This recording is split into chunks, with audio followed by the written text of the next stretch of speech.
Karena memang sakinah mawaddah rahmah tadi dia nggak bisa dibeli. Dia murni sepenuhnya adalah karunia dari Allah Subhanahu wa Ta'ala. Nah, bagaimana tadi dalam pacaran 10 tahun pacaran, dia nikah 2 tahun kemudian cerai. Di saat pacaran ditanya, tapi caranya apa gitu, ada yang iya soalnya kita merasa cocok. Begitu pas cerai setelah 2 tahun nikah, kenapa cerai? Iya soalnya nggak cocok.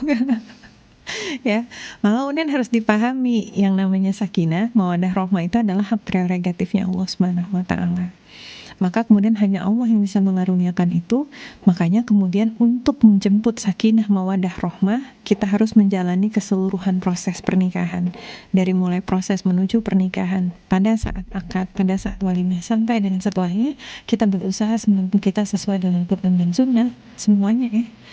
Maka insya Allah Allah SWT akan mengaruniakan sakinah mawaddah rahmah, sehingga si hoax-hoax yang tadi nikah sebelum menikah di Indonesia cuma di 3 bulan pertama aja, sesuai bulan pertama itu